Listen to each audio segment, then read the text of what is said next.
Greetings, wise and curious minds. Welcome to House Lux Estate. We're your compass in the fascinating world of economics, real estate, and financial literacy. At House Lux, we're committed to unraveling complex economic narratives and translating them into digestible, engaging, and valuable content. We pride ourselves on our dedication to accuracy, clarity, and most importantly, your enlightenment. Today, we delve into a topic that affects us all: the problem with fiat currencies. Prepare for an enlightening journey. Before we dissect the problems, let's first understand what fiat currencies are. Fiat currencies are types of money that are issued by a government, and they are not backed by physical commodities such as gold or silver. Instead, the value of fiat money is derived from the trust and confidence people have in the government that issues it.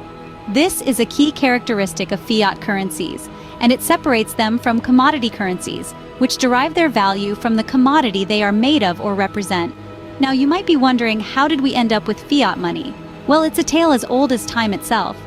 Throughout history, societies have used various forms of money, from shells and stones to gold and silver. However, these forms of money had their limitations. They were difficult to transport, easily lost, and their value often fluctuated wildly. In the late 20th century, countries around the world began to shift away from the gold standard, a system where each unit of currency was tied to a specific amount of gold, and moved towards fiat money. This move was seen as a way to increase financial stability and give governments more control over their economies. Today, all major currencies, including the US dollar, the euro, and the Japanese yen, are fiat currencies. These currencies are accepted globally for trade and commerce, and their value is determined by factors like supply and demand, economic performance, and inflation rates. However, it's important to note that while fiat currencies are widely accepted and used, they are not without their criticisms.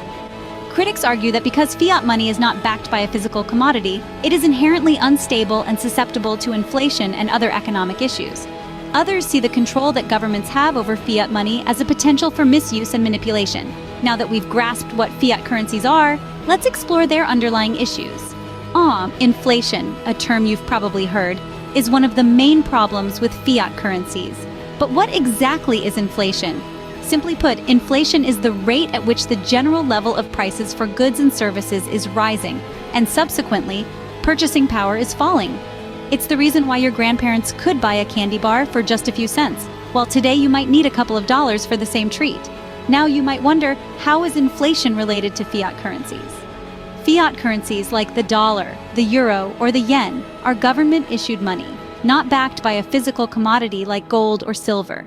Instead, the value of fiat money is derived from the trust and confidence people have in the government issuing it. The problem arises when this trust is abused. Governments can print more money at will. And while this might seem like a good idea in the short term, especially during economic downturns, it can lead to inflation in the long run. As more money is printed, each unit of currency becomes less valuable, meaning it takes more of that currency to buy the same goods and services. This is inflation in action. The impact of inflation on the economy and individuals can be significant. For the economy, inflation can lead to decreased purchasing power, increased production costs, and reduced economic growth. For individuals, inflation erodes the value of money. Your savings today might not buy you the same amount of goods or services tomorrow. This uncertainty and unpredictability can lead to decreased investment and saving, and increased spending, further fueling the inflation cycle. In essence, inflation is like a hidden tax that everyone pays, whether they realize it or not. And while some level of inflation can be healthy for an economy, providing a gentle push for people to invest and spend, it becomes a problem when it gets out of hand. Inflation, while a natural economic phenomenon, becomes a problem when it gets out of hand. Another critical issue with fiat currencies is the extensive control governments have over them. Now, you might wonder why this is a problem. After all, isn't it beneficial to have an organized body managing the money supply? Well, let's delve a little deeper. Imagine you're in a game where the rules can change at any moment, and the game master is the one who benefits the most from these changes. That's what it's like with governments controlling fiat currency. They have the power to print more money whenever they see fit, leading to economic instability. Picture this scenario. A government is struggling with a budget deficit. To solve this, they decide to print more money. Sounds simple, right? But here's the catch. As more money is printed, the value of each unit of currency decreases. This is because the amount of goods and services available in an economy remains relatively stable, but the amount of money circulating increases. The result? Inflation. In some extreme cases, this can lead to hyperinflation, where prices increase astronomically and the value of the currency plummets. A loaf of bread that cost $1 yesterday might cost $10 today and $100 tomorrow. This is not just a hypothetical situation. Countries like Zimbabwe and Venezuela have experienced hyperinflation due to poor government decisions. Additionally, governments can use their control over fiat currency for political reasons, manipulating the economy to their advantage.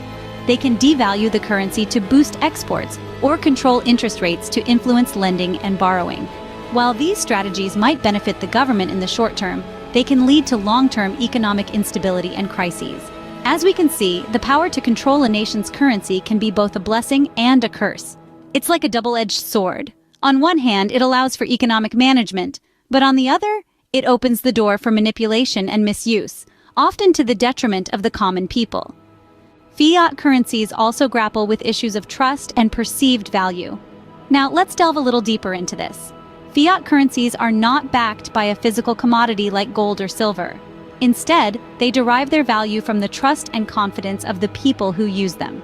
When you hold a $10 bill in your hand, its value isn't tied to gold reserves or any other tangible asset. It's essentially a piece of paper that has value because we all agree it does. However, the trust that gives fiat currency its value can be fragile. Trust is influenced by a variety of factors, including the stability of the government, the health of the economy, and even global events. For instance, during periods of economic instability or political turmoil, people's trust in their currency can wane, causing its value to plummet. We've seen this happen in countries where hyperinflation has rendered the local currency practically worthless. In addition to trust, the perceived value of a currency is also crucial.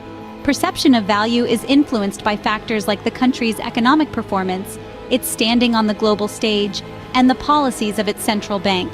If a country's economy is strong, its currency is likely to be perceived as valuable. Conversely, if a country is struggling economically, its currency may be perceived as weak.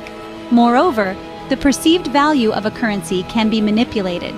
Central banks, for instance, can influence this perception through monetary policy. By adjusting interest rates or engaging in quantitative easing, they can effectively change how valuable their currency is perceived to be.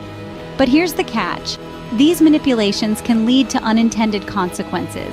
They can create economic bubbles or exacerbate income inequality, further eroding trust in the currency. In essence, the value of fiat currencies is a delicate balancing act. It's a dance between maintaining public trust and managing perceptions of value. And when that balance is upset, the consequences can be severe.